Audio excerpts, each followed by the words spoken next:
Hola, acá Jess, host de este podcast que está acá gracias a API Marketing Jurídico y por eso la invitación es clara. Si ustedes necesitan ayuda para construir su marca profesional o llevar el marketing de sus despachos, les vamos a dejar el número de Ale, que es nuestra Community Manager. Y también les vamos a dejar el enlace de nuestra comunidad para que vengan a formar parte de un grupo de abogados que son innovadores a nivel LATAM.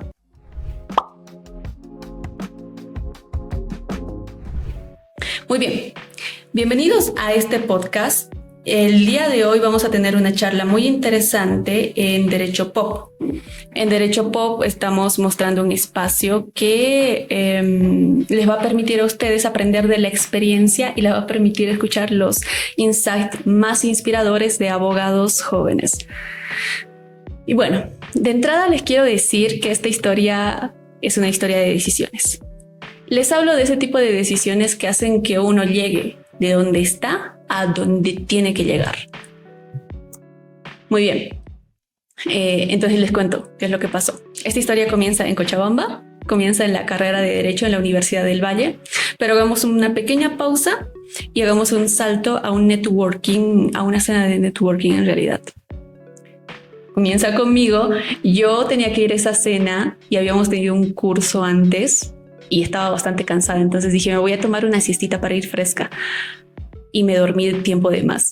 Entonces terminé llegando a la cena un poco tarde y me senté lejos de mis amigos que estaban sentados más allá. Pero fue una suerte grandísima porque pude sentarme junto a Nicole. Y la suerte fue mucho más grande porque cuando ya estábamos conversando en la cena justamente, pude escuchar de primera mano uno de los discursos o las intervenciones más bonitas respecto a el tema de tecnología. Muy bien, entonces volvamos al hilo principal que, como ustedes ya están imaginando, es Nicole. Y el episodio de hoy yo la voy a presentar. Vamos a hablar con, su nombre es Nicole Sánchez. Ella es fundadora de Legal Protic y hoy en día está ejerciendo como abogada asociada en SI Legal, Servicios Legales Integrales, y está actuando en asesoramiento bancario y comercial. Tiene un máster en Derecho de Propiedad Intelectual y en Derecho de las Nuevas Tecnologías y otro máster en Ciberdelincuencia. Ambos los ha hecho en la Universidad de La Rioja. Bienvenida, Nicole. Muchas gracias por tan linda introducción.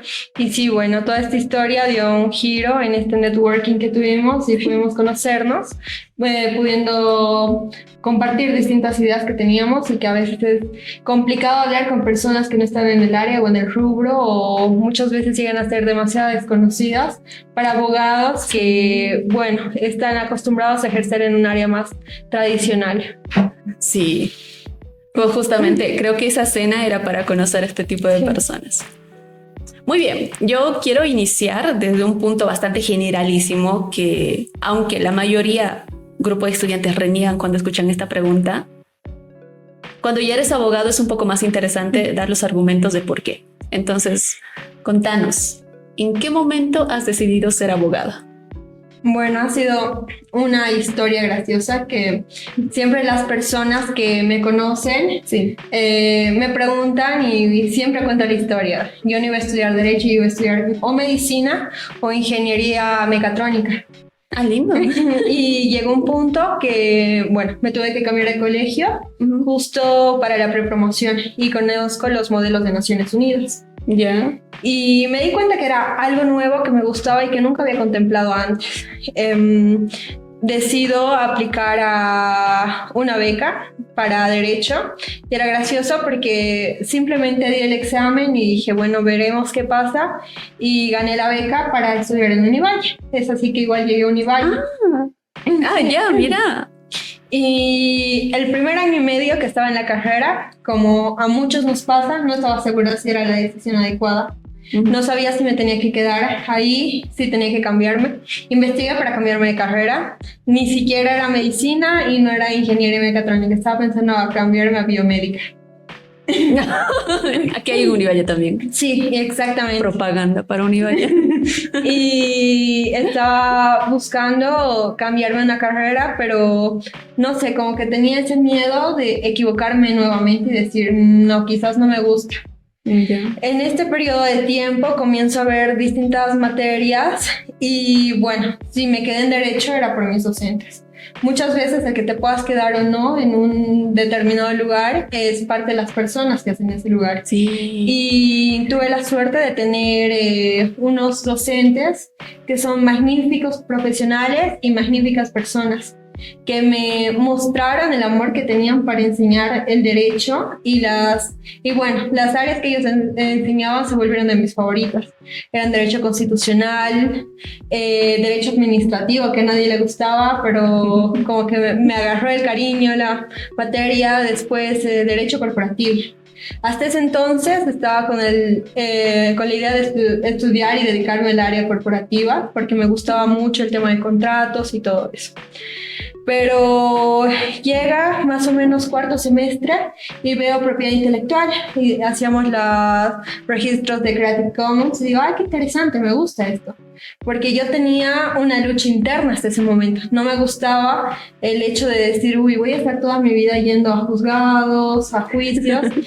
Y hasta en mi caso me preguntaban, ¿qué estás haciendo en derecho si no te gustan los juzgados, no te gustan los juicios? O sea, ¿qué abogado no va a juicio? Me decían. Que todos piensan que solamente litigamos, ¿no? Exactamente. Ese sesgo en la sociedad. Sí, es demasiado limitante. O muchas personas me decían, uy, derecho, ya hay tanto abogado, que es la constante que escuchas, o derecho, y yo era de sí, pero yo seguía en el lapsus de encontrar qué me gustaba exactamente. Sabía que no iba a irme ni por el área constitucional, ni civil, menos laboral, tributaria, no. O sea, estas áreas no eran una opción para mí. Yeah. Había visto propiedad intelectual y como que me abrió un poquito ya la mente y dije, aquí hay más para ver. Pero yo tenía la idea de que quería ser docente. O sea, había tenido tan lindos docentes que decían, yo quiero enseñar y quiero que más personas se enamoren del derecho como yo lo he hecho. Y quizás no en el tema del litigio, pero quizás en el tema de la investigación, en el tema de la enseñanza, trabajo, no sé, como asesores de una empresa, no siempre en el área del litigio, como todos lo ven.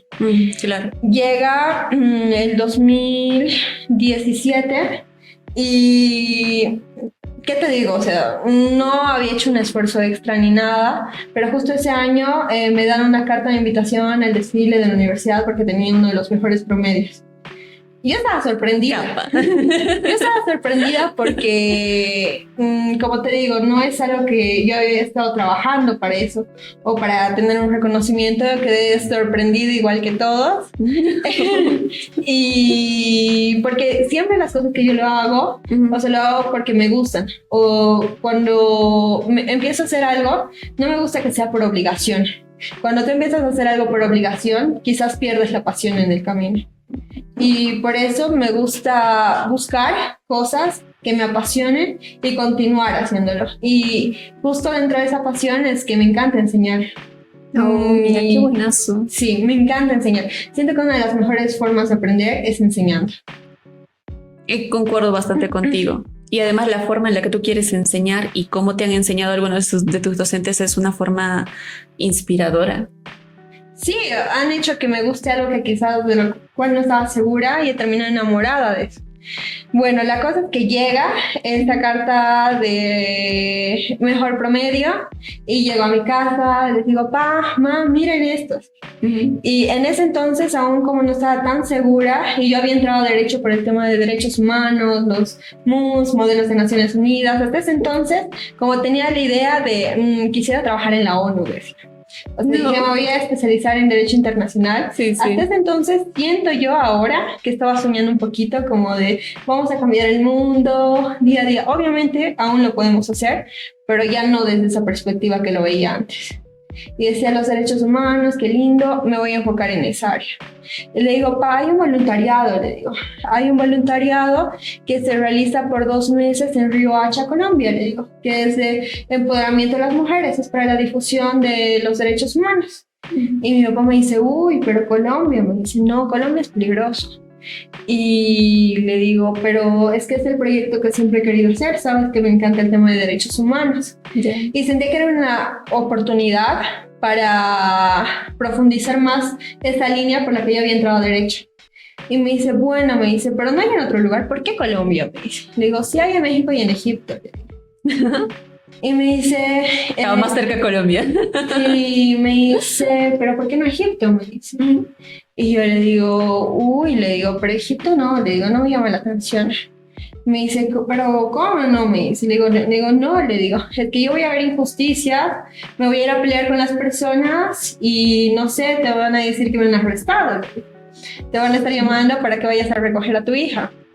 Y mi papá en ese momento me dice, no sé, me dice, si tú quieres hacer un voluntariado es para que aprendas a adaptarte a cualquier tipo de ambiente. Y Buen consejo de su papá. Y le digo, ay, ya bueno, pero en ese entonces siento yo que había desviado un poco esa idea de voy a hacer un voluntariado, que me estaba más enfocado en la idea de, ay, no voy a ir a Colombia. Ya, la cosa es que me voy a Egipto un año después, en 2018, de diciembre del 2018 enero del 2019. Durante tus vacaciones, Sí, mis vacaciones. Y la verdad ha sido una experiencia que me ha cambiado la vida totalmente. Por dos razones. Una, me había dado cuenta que los derechos humanos me gustaban, pero como algo extra, no como algo que quería ejercer durante toda mi vida. Y dos, que justamente como me había dado cuenta que aquello que parecía que iba a ser mi destino ya no lo era, no sabía qué iba a ser. Y era mi último año de universidad. El área en la que yo pensaba que me iba a especializar ya no era el área. Pero me he olvidado un paréntesis antes de eso. Antes de irme a Egipto, 2 meses antes, hice mi primera investigación en Derecho Informático. Ya había una convocatoria para CEDAL, que es un evento que se realiza, es un centro de investigación a nivel latinoamericano de derecho, exactamente, y el evento se iba a realizar en Perú y abrieron por primera vez una convocatoria para que estudiantes manden sus investigaciones. Ese año me acuerdo que invitan a la UPB, a mi universidad, no sé, a San Simón también, pero no me acuerdo si otras universidades más. Y de mi universidad solo mando yo la investigación. Y de la UPB estaba lleno prácticamente un grupo de 20 o 30 personas. Y en mi universidad era solo yo. Y yo no quería postularme al principio porque decía, o sea, ya me hicieron hacer un voluntariado por 2 meses a Egipto y no me voy a dar, para mí en ese momento decía, este lujo de ir a hacer otro viaje a Perú. Y le digo, no sé, le digo a mi docente, al que me inspiró a seguir el área de Derecho Informático. Era tu docente justamente de esa materia. Exactamente. Qué hermoso. Y le digo, no sé, le digo, justo estaba llevando esta materia este semestre. Ya. Y dice, pero haz una investigación, me dice. Y le digo, ya, haremos algo, le digo. Hablé con ellos, igual con mi papá, o sea, era prácticamente la misma charla que voy a tener. Voy a hacer la investigación, mando, y si está aceptada, compro los pasajes. Pero hasta que no sepa que es aceptada, yo no voy a viajar al evento solamente por saber si ha sido o no ha sido aceptado. Necesito saber que ha sido aceptado el trabajo para yo irme hasta Perú. ¿En qué temas investiga? En Derecho Informático, que era la protección de datos, la vulneración de datos sensibles personales en Bolivia. ¿En Bolivia? Sí. ¿Y encontraste info de respaldo? ¿Estadística? Prácticamente hice un análisis normativo y... Sí, porque no hay mucha información. Recién están sacando o recién están recopilando datos. Bueno, la normativa también recién la están buscando actualizar. Sí, exacto. Y justo ese era uno de los puntos. Y algo que yo había tomado para la investigación era que estábamos en 2018. Había pasado el caso de Facebook, el caso de Cambridge Analytica. Y yo me ponía a pensar los datos de cuántas personas se habían vulnerado en Bolivia y no teníamos nada que nos respalde para protegerlos. Así que la investigación fue prácticamente por esa línea de la vulneración de las personas en relación al caso de Cambridge Analytica. Ya. Y bueno, el trabajo está aceptado, enviamos de toda Latinoamérica y salió entre me parece que eran 8 trabajos que se habían aceptado para que estén defendidos en Lima. Viajé a Lima y bueno, ganó el segundo puesto de los 3 que ofrecían y fue mi primera publicación en un libro, que es el premio en que se publica tu investigación en un libro. Y dije, bueno, eso es interesante, me gusta, está bien. Y yo ya tenía que empezar a buscar mi línea de titulación. que, bueno, en el caso de mis compañeros éramos 12 que nos titulábamos en ese momento, de los cuales 11 estaban dando examen de grado y yo era la única que hizo trabajo de investigación, el proyecto de grado. Y dije, como este tema ya me interesó, voy a continuar con esta línea. Y mi proyecto de grado para titulación fue con el tema de una propuesta normativa para la protección de datos sensibles personales en Bolivia. ¡Ay, qué hermoso! Y justamente ya tenía como la antesala de que había visto que había vulneración, había visto que no había normas y bueno, decía, está bien, voy a hacer eso. Y en la conferencia debiste tener algo de feedback respecto a tu investigación también. ¿Te has encontrado con personas que son capas en el área? Exactamente, conocí justamente una abogada de España que me ayudó cuando estaba haciendo el tema de mi proyecto de grado y le decía, no sé si me podrías mandar una información porque ahorita España es uno de los pioneros en el tema de protección de datos, seguridad de la información, ciberseguridad, y que es la base para Europa, para que se haya creado igual los GDPR, para que se hayan creado los distintos tratados y convenios internacionales. Todo eso ha sido la base en España. Es más, aquí igual se mandaron distintos tipos de ayudas para que se establezca la ley de protección de datos desde el año 2006, pero hasta ahora sabes que estamos en proceso de todo eso. Seguimos en proceso. Sí. Pero todos me veían como loca quizás en la universidad, porque todos eran, uy, te estás complicando mucho haciendo un proyecto de grado, no, es más fácil dar examen. Y decían, no, yo quiero hacer mi proyecto de grado. Terminé de hacer el proyecto de grado, en el tiempo justo habían los problemas del 2019 y durante esos días tuve que terminar el proyecto, lo mandé para que lo revisaran. Ni bien hubo un poco de circulación, volvimos a clases, hice mi defensa privada y ha sido muy gracioso. O sea, esa tesis, bueno, ese proyecto de grado tenía como que trabas en el camino. No podía verme con los tutores ni nada por los problemas del 2019. Y el día de mi defensa ha sido el día que empezó la pandemia. No. Sí. Defendió en marzo, gente. Sí, o sea, literalmente jueves en la tarde, nunca me voy a olvidar, sí, pero nunca, jueves a mediodía, dicen que se van a cerrar universidades, colegios, todo, que se paralizan actividades jueves en la tarde, mi defensa era viernes en la mañana. Y dicen, no, se cierran actividades y todos pensaban que era temporal, 2-3 semanas, quizás. Y yo le llamo a mi director de carrera preocupada porque yo decía, ya tengo el ramo de flores pagado, tengo las notitas, tengo todo. Decía, ¿qué voy a hacer? Le llamo y le digo, ¿qué voy a hacer? Y me dice, puedes defender mañana. Me dice, todo sigue en pie, pero no puede entrar nadie. Dice, es tu tribunal, tu tutor y tú. Claro, porque estamos en una época en la que no había nada, ni las vacunas, nada. Recién estábamos empezando ese día a utilizar mascarillas, todo. Los barbijos estaban estaban carísimos. Sí, estaban caros. Sí. Y ese día me acuerdo de mis papás en la puerta, esperando en el auto, y súper nerviosos. Entré a defender sola y ya. Se supone que mis compañeros tenían que defender una semana después. Y mis compañeros terminaron defendiendo sus exámenes de grado en noviembre. Oye, buena decisión que te hayas movido. Muy buena decisión. Y ya, o sea, después quedamos encerrados. Y mientras estábamos encerrados fue como que empecé a ver que esa área en la que había estado investigando ya casi 1 año y medio era la que me gustaba. Y dije, bueno, me voy a empezar a especializar en esto. Bien, yo tengo contacto con algunos otros colegas haciendo la aclaración. Estamos en Latam y además estamos nosotros en Bolivia. Como lo dijo bien Nicole, hay otras partes del mundo en donde especializarse en tecnología no es tan tirado de los pelos como creen acá en nuestro país. Porque en nuestro país casi la mayoría de las personas que quieren especializarse en ramas relacionadas con tecnología, propiedad intelectual o inteligencia artificial, casi siempre es algo visto como ¿qué estás haciendo? ¿Por qué lo estás haciendo?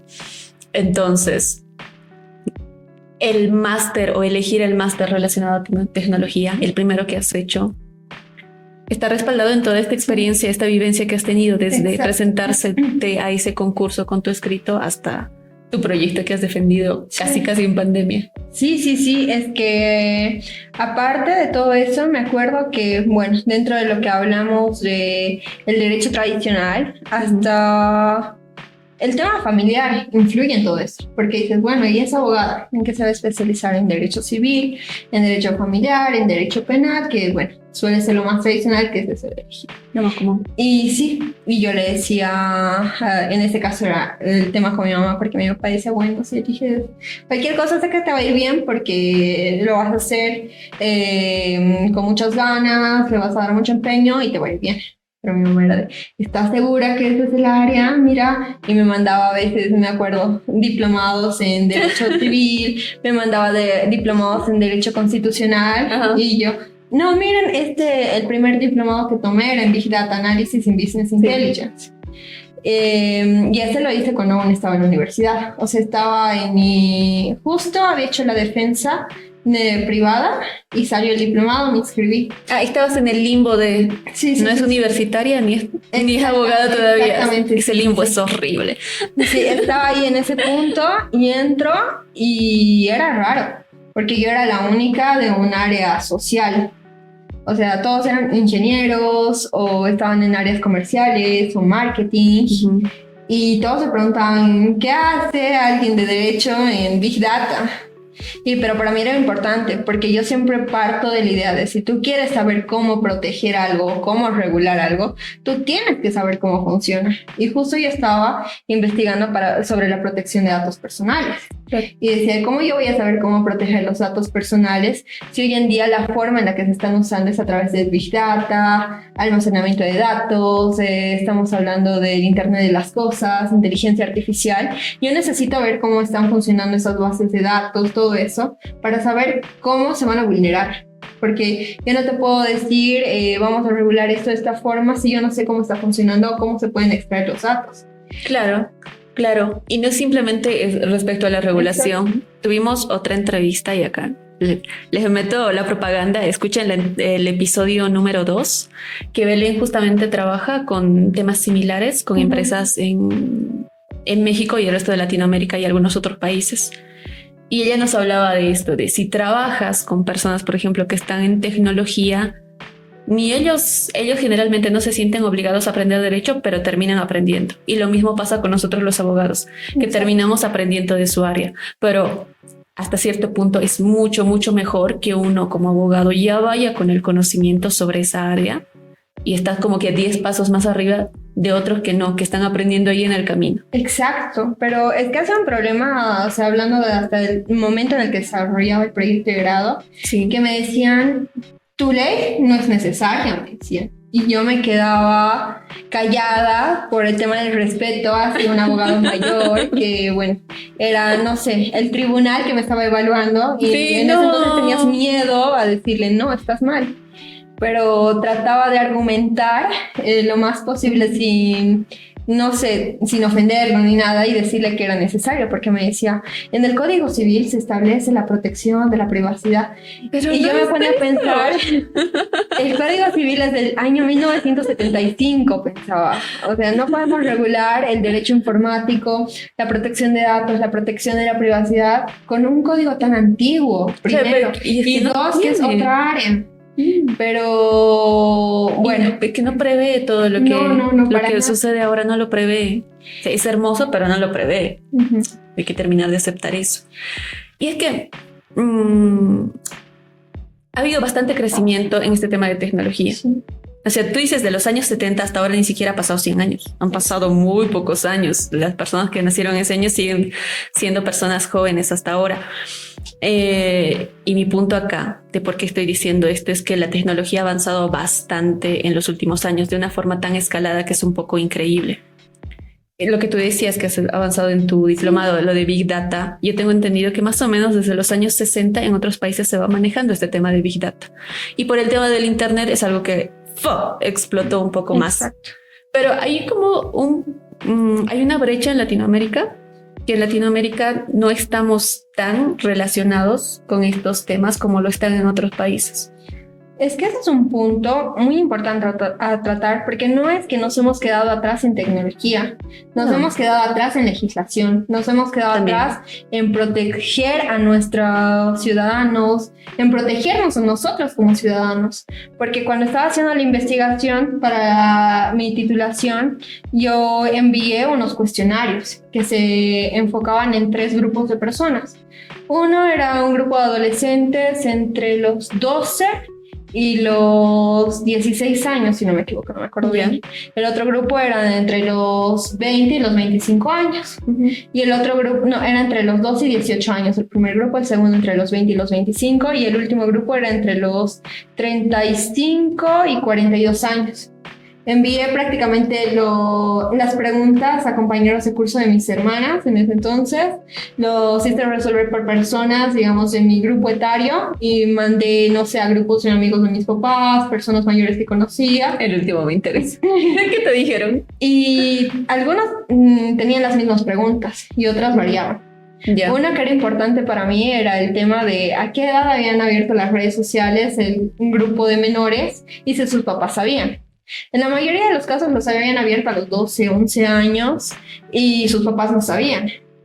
¿Y en qué se comparaba esto con los mayores? Este grupo de menores tenía mayores niveles de privacidad y de protección dentro de sus redes sociales, pero no porque estaban pensando que alguien les iba a robar sus datos, sino para que sus papás no encuentren sus redes sociales.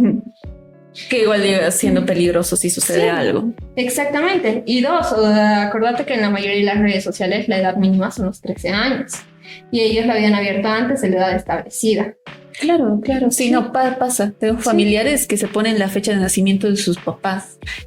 Los niños pueden ser un poco víctimas de grooming, ¿verdad? Pero este grupo y otro, sí, los papás son los que suelen poner en bastante riesgo a sus familiares, un poco porque creo que no llegan a asimilar el peligro. Asimilar el alcance, digamos, de postear una foto diciendo mi nene con la ropa del colegio. Sí. Que de ella se puede asumir mucha información relacionada con los niños. Y otro punto, que las personas no se dan cuenta del valor que tiene su información. O sea, piensan que porque es una persona individual, que, bueno, para ellos no son famosos, no son conocidos, que sus datos no tienen valor alguno y que a nadie les sirve. Pero bueno, tú sabes que es una total mentira. Todos los datos son acumulados, son procesados, pueden ser vendidos porque las redes sociales, como sabemos, no son gratuitos. Nosotros somos el producto. Claro. Y sépanlo, gente. Sí, las redes sociales, el negocio que tienen son nosotros y nuestros datos que son vendidos a empresas para generarnos la misma publicidad que nos llega.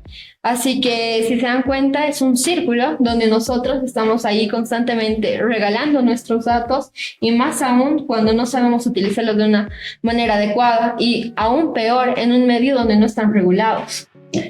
Eso es bastante... Pero lo que debo decir, pues, más allá de todo este círculo vicioso que nos maneja un poco nuestros datos, los maneja como mercancía, también gran parte de estas empresas, en la medida de lo posible, como son empresas que están con presencia a nivel mundial, llegan a desarrollar algunos tipos de protección. Exacto. Tienen sus reglamentos, tienen sus medidas, sus condiciones, condiciones de uso, sus términos. Gran parte de la responsabilidad está en las personas que están usándolo. Exacto. Además de la empresa, que sí, podemos decir muchas cosas sobre la empresa. Pero fuera de eso estamos hablando de que las empresas, por ejemplo, Facebook, tienen diferentes términos y condiciones de uso y regulaciones aquí, en Europa y en China, se podría decir. Sí, varía. Porque si tú utilizas una plataforma de Facebook aquí y la utilizas en Europa, es diferente. Sí. No tienes los mismos accesos, tienes ciertas limitaciones. Y esto es en relación a las políticas que puede llegar a tener un determinado país, las normas, y que la plataforma tiene que adecuarse a la aplicación. Ese era otro punto que salía al momento de hacer mi ley de protección de datos, que me decían, tú no puedes decirle a Facebook qué hacer, me decía, tú no puedes regular una red social, tú no vas a ir y le vas a cambiar. Le decía, yo no estoy tratando de cambiar la red social, estoy buscando implementar una norma y que esa red social se pueda adecuar a las normas de un país. Porque nosotros no estamos buscando decirle a Facebook de manera textual, vas a dejar de recolectar datos, sino que estamos tratando de decir, vas a recolectarlos de una manera adecuada, vas a seguir estas líneas, y para eso son las políticas de privacidad, para eso son las leyes de protección de datos que hay en cada país. Eso es lo que estamos buscando a través de las implementaciones de normas, que no sé si has escuchado las polémicas que habían últimamente cuando se lanzó el último anteproyecto de la ley de protección de datos que tenía que sacar la JEFIC este año, que muchas personas han malinterpretado quizás hasta cierto punto ciertos de los artículos que se establecían en la ley, que decían me quieren controlar, me quieren limitar, quieren controlar todo lo que digo o hago en redes. Creo que hasta alguno de nuestros políticos, uno de los representantes salió a decir esto funciona así y gente, esto nos va a limitar hasta este punto, cuando no era así, no se ha leído bien la norma. Sí. Y tampoco está mal redactada. Yo no sé de dónde he entendido mal eso, sinceramente. Porque dentro de las normas que han salido en los últimos años, esta ha sido la que podría decir que estaba más completa. O sea, veía ciertos puntos. Obviamente, como cualquier normativa, siempre va a haber cosas que mejorar, que aumentar, que se puede hacer a lo largo del tiempo. Pero ya era una buena base para comenzar con eso de la regulación de ley de protección de datos. Porque a mí me parecía hasta gracioso en ciertos puntos que decían, hay que comenzar a regular la economía naranja, hay que comenzar a ver el tema de los impuestos de Netflix, de Amazon, de esto y de esto y de esto. ¿Y por qué están queriendo regular primero todo este tema de economía? Si quieren regular el tema de tecnología, comencemos con una ley de protección de datos. Comenzaron con el tema de los carnets de identidad electrónicos, digitales, Sí. que es otro problema. Estamos tratando de manejar documentos de identidad a través de medios digitales sin tener una ley de protección de datos, lo que nos hace más vulnerables. Me parece que a veces estamos haciendo ciertas cosas saltándonos etapas. Me parece es una persona bastante apasionada por esta área de las, primero, tecnologías y particularmente esta área de protección de datos. Sí. Realmente apasionada. Y quiero preguntarte una cosa. Así como tú eres una persona apasionada en esta área y como lo he comentado hace un rato, esta área está en auge ya hace un poquito de tiempo en otros países, pero en Latinoamérica hay personas como tú, hay otros países que están en pro de promover que se regulen estas normas, de educar a los ciudadanos y de que se haga algo más. Entonces, ¿tú qué piensas de estas especializaciones relacionadas con esta área tecnológica / empresarial? Porque al final siempre va a entrar la empresa, ¿no? Sí. La empresa tecnológica. Bueno, justamente esta es una de las razones por las cuales he buscado hacer las maestrías con universidades de España, porque en algún momento había visto la idea de hacerlo con alguna universidad, por ejemplo.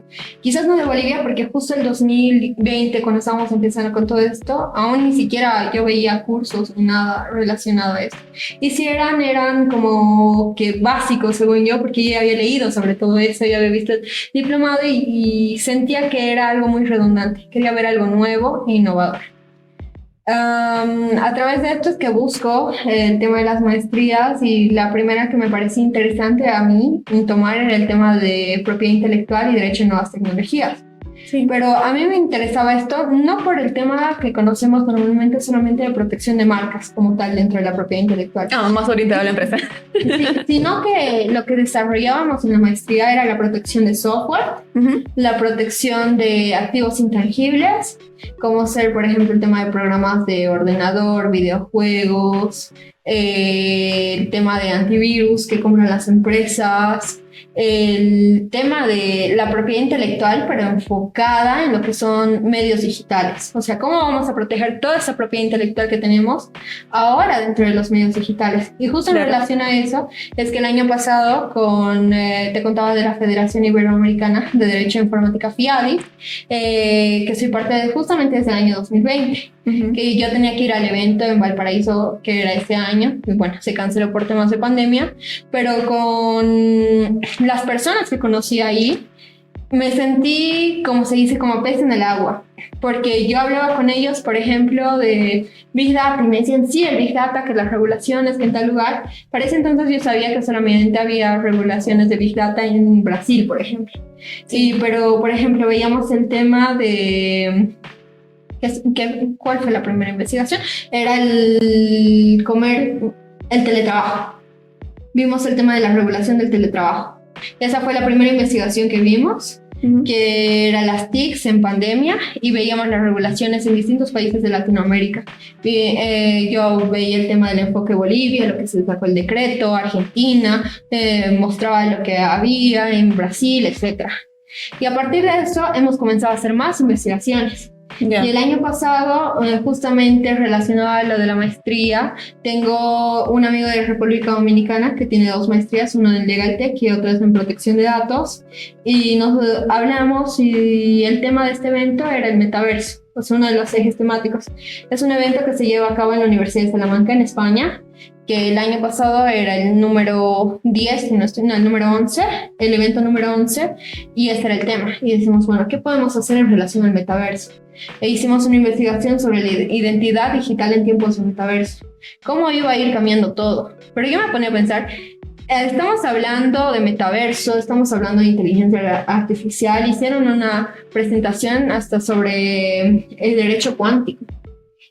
Y estamos hablando de tecnología cuántica cuando aún no tengo una ley de protección de datos, y eso siempre iba en mi mente. O sea, y cualquier cosa que yo investigando, estoy hablando ya de derecho cuántico, y no estoy hablando de una regulación del uso de datos de una manera simple. Porque si tú te das cuenta, es una reacción en cadena, y si tú no aprendes desde lo básico, no vas a saber cómo regular el último punto. Empiezas con una protección de datos. Para el manejo de datos personales puede ser de una manera inicial. Después estamos hablando de un Big Data. Después del Big Data viene el Internet de las Cosas, el Machine Learning. Después estamos hablando de inteligencia artificial.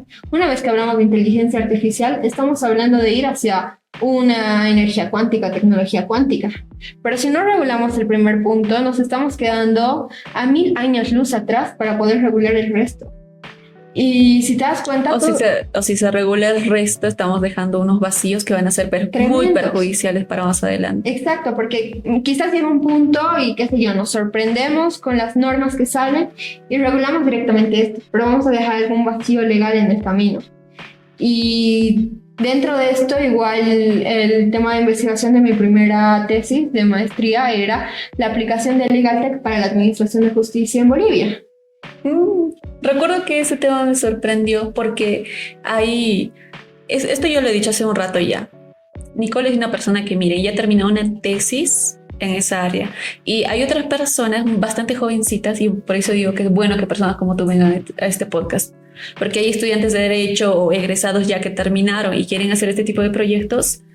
Y justamente yo llegué a enterarme porque me lo comentaban, que decían que no encontramos material, que no sabemos cómo funciona, que no sabemos cómo es acá, pero nosotros quisiéramos, por ejemplo, que todo el sistema de justicia llegara a digitalizarse o llegara a ser mucho más fácil de sobrellevar o de gestionar. No solamente para los abogados que están fuera, sino también para los servidores que trabajan ahí dentro. Y pues me parece importante que tú estés acá sentada para hablar de estos temas.